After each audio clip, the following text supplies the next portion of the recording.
네, 애청자 여러분 안녕하십니까. 6월 15일 캐플러 뉴스 시작합니다. 오늘 연준이 파격적인 수준인 0.75%포인트 기준금리를 인상했습니다. 다음 달에도 추가 인상을 예고했습니다. 잠시 뒤 자세히 전해드립니다. 뉴욕 도심에도 또다시 아시안 대상 혐오 범죄가 발생했습니다. 피해자는 한인으로 추정되는 여성입니다. 너의 나라로 돌아가라는 막말과 함께 페퍼 스프레이 공격을 받았습니다. 6월 7일 예비선거 우편 투표가 개표되고 있습니다. LA 시장 선거에서 캐런 베스 후보가 크로서를 누르고 역전했습니다. 한인 청소년 수혜자들도 적지 않은 추방 유예 다카 프로그램 도입 10주년이 됐습니다. 바이든 대통령은 이들에게 영구적인 합법 체류 신분을 부여하기 위한 노력을 포기하지 않을 것이라고 밝혔습니다. 먼키팍스 상황이 심상치 않습니다. 세계보건기구는 세계보건 비상사태 선포를 검토 중입니다. 파우치 소장이 코로나에 감염됐습니다. 공화당 미치 머커널 상원 원내대표가 총기 규제 합의안에 찬성 의사를 밝혀 상원 통과 가능성이 매우 커졌습니다. 방탄소년단이 그룹 활동 중단을 선언해 전 세계 K-POP 팬들과 아미들에게 큰 충격을 줬습니다. 이상은 오늘 전해드릴 주요 소식 헤드라인들입니다. 6월 15일 수요일 캐플러 뉴스 시작합니다. 여러분, let's go. I can invest in myself and my future. At a California community college, you can have the future you've always dreamed of. Classes fill up quickly. Enroll today at icangotocollege.com. 네, 연준이 오늘 금리를 0.75%포인트 파격적인 수준으로 대폭 인상을 결정했습니다. 다음 달에도 추가로 0.75%포인트 인상하는 잇따른 자이언트 스텝을 예고해 고금리 시대가 열리게 될 전망입니다. 피터 장 기자가 보도합니다. I will begin with one overarching message. We at the Fed understand the hardship that high inflation is causing. 연준이 기준금리를 0.75%포인트 인상하기로 했습니다. 5월 초 0.5%포인트 인상이라는 빅 스텝에서 한 단계 더 나아간 자이언트 스텝입니다. 연방공개시장위원회 FOMC는 오늘 성명을 내고 위원회는 연방기금 금리 목표 범위를 1.5에서 1.75%까지 인상하기로 결정했다라고 밝혔습니다. 이는 앞서 지난 5월 초 결정한 기존 목표 범위 0.75에서 1.0%에서 무려 0.75%포인트 오른 수치입니다. MOMC는 성명에서 위원회는 최대 고용과 장기 인플레이션 2% 목표를 달성하고자 한다며 목표 범위 지속 인상이 적절할 것으로 예상한다라고 밝혔습니다. FOMC는 최근 몇 달 일자리는 견조하게 증가했고 실업률은 여전히 낮은 상태라면서도 팬데믹 관련 수급 불균형과 높은 에너지 가격 등으로 인플레이션은 여전히 높다고 봤습니다. 월스트리트저널 WSJ는 오늘 FOMC 결정을 1994년 이후 최대 금리 인상이라고 평가하고 연준이 40년 내 최고치 인플레이션에 맞서기 위해 올해 수십 년 만에 가장 빠른 속도로 금리를 계속 인상하겠다는 신호를 보냈다라고 분석했습니다. 제롬 파월 연준 의장은 기자회견에서 0.75%는 이번 회의에서 옳은 일로 보였다. 그게 우리가 한 일이라며 인플레이션이 너무 높다. 우리는 인플레이션을 다시 낮추는 데 전념할 것이라고 했습니다. 파월 의장은 분명히 오늘의 0.75%포인트 인상폭은 의례적으로 크며 이런 규모의 움직임은 흔치 않을 것으로 예상한다면서도 현재 관점에서 봤을 때 다음 회의에서 0.5% 혹은 0.75%포인트 인상이 가능성이 높다고 말했습니다. 다음 회의는 내달인 7월에 열린다며 차기 회의에서도 추가로 자이언트 스텝인 0.75%포인트 인상이 가능하다는 뜻입니다. 카플라 뉴스 피러장입니다. 네, 뉴욕에서 또다시 아시안 상대 혐오 범죄 사건이 발생했습니다. 뉴욕 맨해튼 도심에서 한 여성이 한인으로 추정되는 여성에게 너의 나라로 돌아가라는 막말과 함께 페퍼 스프레이를 뿌렸습니다. 참으로 걱정스럽습니다. 제니박 기자가 전해드립니다.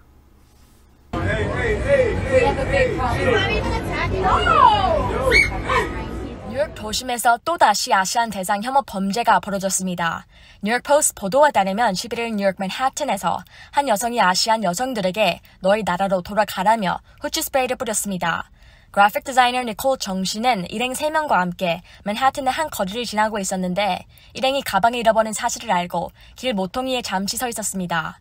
이때 이들의 옆에 있던 한 여성이 정 씨 일행을 향해 돌아보더니 나를 괴롭히는 거냐고 말했습니다. 정 씨 일행은 당신을 괴롭히는 게 아니라 길을 보고 있었다고 해명했으나 이 여성은 재차 날 괴롭히라고 하는 걸 안다고 따졌습니다. 결국 정 씨 일행 중 한 명은 미안하다, 당신의 자리를 침범했다면 우리가 떠나겠다며 사과까지 했습니다. 그러나 이 여성은 되레 정 씨 일행에게 인종차별적인 발언을 내뱉었습니다. 그는 날 괴롭히는 거냐, 왔던 것으로 돌아가라, 너희 나라로 돌아가라고 소리쳤습니다. 정 씨 일행이 휴대전화로 자신을 촬영하자 전화기를 툭툭 치며 위협했고 구경하는 사람들을 향해 너희 나라로 저 X들을 데려가라고 말했습니다. 그래도 분이 풀리지는 않았는지 이 여성은 정 씨 일행에게 후추 스프레이를 뿌리고 달아났습니다. 뉴욕 퀸즈에서 태어나 자라다든 정 씨는 코로나 팬데믹 이후 일부 미국인들이 아시안에 대한 증오를 내뱉고 있다며 혼자서는 얌전하지 않다고 느낀다고 말했습니다. 정 씨가 한인인지 여부는 확인되지 않았습니다. 뉴욕 경찰은 스프레이를 뿌리고 달아난 50대 추정 여성 용의자에 대한 제보를 받고 있다고 밝혔습니다. 카플 뉴스 신입학이었습니다. 네, 6월 7일 예비선거 개표가 여전히 진행 중입니다. 우편 투표 때문인데요. 어제 선거관리국이 발표한 중간 집계 결과 캐런 베스 후보가 릭 크루스 후보를 따라잡고 1위로 오른 것으로 나타났습니다. 피터장 기자가 보도합니다.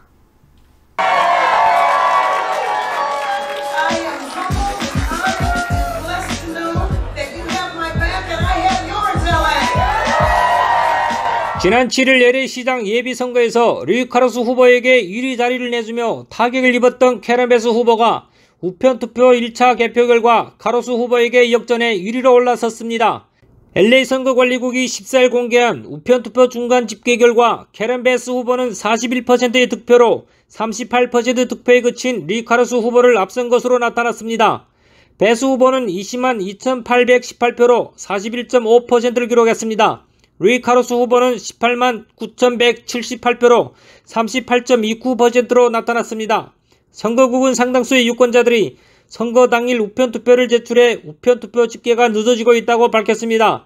카루스는 베스를 선거 당일 이후 5포인트로 앞섰지만 우편투표가 개표되면서 1.5포인트로 차이가 좁혀진 데 이어 베스 후보에게 추월당했습니다.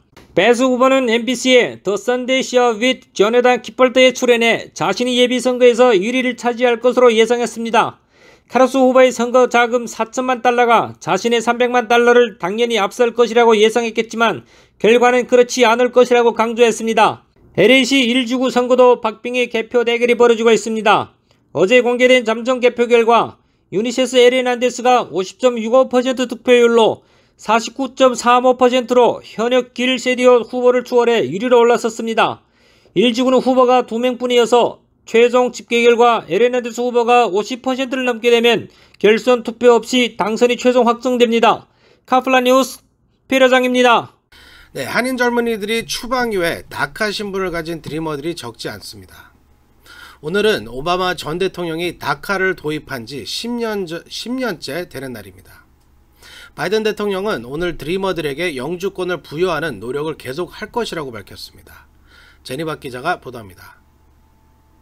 10 years ago today, I stood with President Obama as we announced one of our proudest accomplishments, a program called DACA. 드리머들의 추방을 유예해주는 DACA 프로그램이 도입된 지 오늘로 10년을 맞았습니다. 어린 시절 부모를 따라 미국으로 와 원치 않게 불법 체류자가 된 청소년의 추방을 유예해주는 DACA 프로그램은 2012년 6월 15일 오바마 행정부 때 도입돼 많은 불법 체류 청소년들에게 학업과 취업의 길을 열어줬습니다. 이민정책연구소 등에 따르면 지금까지 80만 명 이상이 다카의 혜택을 받았습니다. 현재 다카를 통해 학업이나 취업 중인 사람은 61만 명에 달하고 있습니다. 이들은 불법 이민자였거나 학업적으로 입국했지만 비자 만료 후 미국을 떠나지 않아 불법 체류자가 된 이민자들의 자녀들입니다. 수혜자 대부분은 중남미 출신이지만 아시아 국가 출신 중에는 한인이 6천여 명으로 가장 많습니다. 아시아 출신 중 한인들이 이 프로그램의 가장 수혜자라고 할 수 있습니다. 오바마 전 대통령은 재임 중 이민개혁 입법이 공화당 반대에 가로막히자 2012년 행정명령을 통해 다카를 시행했습니다. 다카는 영구적인 신분을 보장해주는 것이 아니어서 우여곡절도 많았고 여전히 분쟁에 휘말려 있습니다. 트럼프 전 대통령은 2017년 이 프로그램을 종료했지만 연방 대법원의 제동으로 기사회생했습니다. 현재 다카는 지난해 7월 텍사스 연방 법원의 판결에 따라 신규 승인을 하지 못하고 있습니다. 바이든 대통령은 다카 10주년을 맞는 오늘 연설을 통해 드리머들에게 영구적인 합법 체류 신분을 주기 위해 노력할 것이라고 말했습니다. 바이든 대통령은 지난해 2월 다카 수혜자가 즉시 영주권을 받고 3년 뒤 시민권을 신청할 수 있도록 하는 안을 내놨지만 공화당 반대에 막혀 실현되지는 못하고 있습니다. 카플런 뉴스 제니박이었습니다. 네, 카플런 뉴스가 여러 번 먼키팍스 관련 소식을 전해드렸는데요. 상황이 심상치 않습니다. 세계보건기구 World Health Organization이 세계적인 먼키팍스 이상 확산과 관련 오는 23일 전문가 회의를 소집해 세계보건 비상사태 선언 여부를 결정할 예정입니다. 상황이 간단치 않다는 것입니다. 먼키팍스를 세계보건 비상사태로 선포할 경우 코로나 팬데믹과 같은 지위를 부여하는 것입니다. World Health Organization이 먼키팍스를 전 세계에 대한 지속적인 위협으로 간주한다는 의미입니다. 먼키팍스가 아프리카 여행과 관련이 없는 사람들 간에 확산되는 것이 이번이 처음입니다. 현재 먼키팍스는 39개국에서 1,600여 명의 감염자와 1,500여 명의 의심 사례가 확인됐고 사망자도 최소 72명입니다.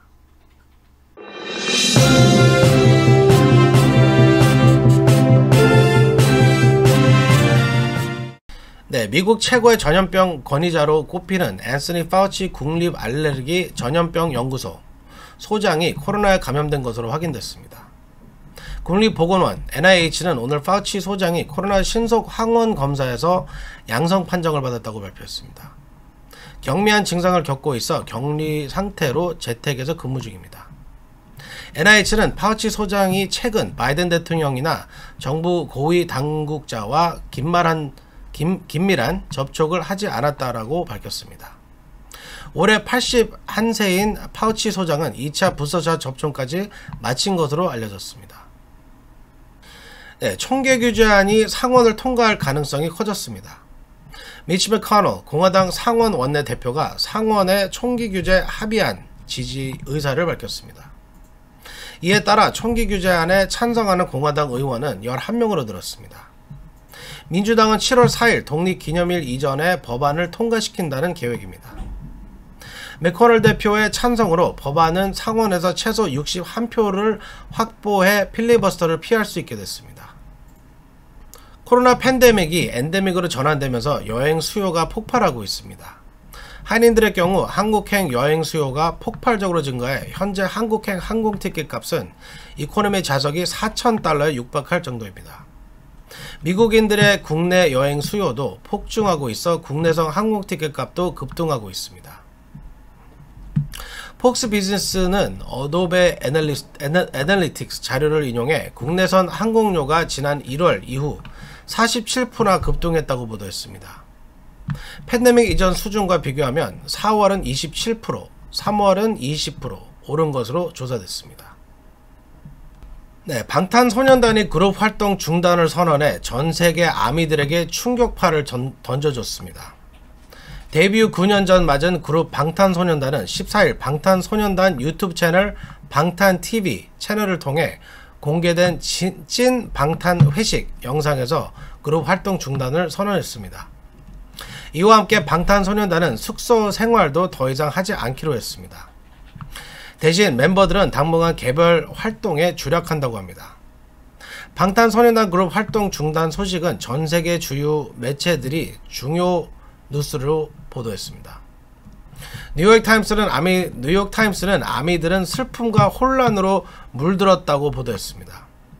뉴욕타임스는 BTS가 휴식 중이라고 말했지만 영구적이지는 않을 것이라고 약속했다는 제목의 기사를 통해 10년 가까운 시간을 함께한 방탄소년단 7멤버가 따로 시간이 필요하다고 지적했습니다. CNN, 영국 BBC 등도 방탄소년단 단체 활동 중단 소식을 발빠르게 전했습니다. 네, 여러분 6월 9일날 딱 6일 됐는데요. Yet to come the most beautiful moment라는 노래를 프리미어를 했는데요. 지금 유튜브에서 보시면 88,200,000 뷰가 6일 만에 나왔습니다. 이 비디오를 검색해서 보시면 가사를 들어보면은 조금 지금 6일 후에 이런 그 어나운스멘트를 만들 거라는 그 예고가 약간 들립니다. 여러분 한번 유튜브에서 BTS Yet to Come이라는 노래를 검색을 해보시고 직접 한번 들어보세요. 그러면 얘네 당분간 이제 헤어진다는 얘기가 약간 이 노래에서 들릴 겁니다. 한번 들어보세요.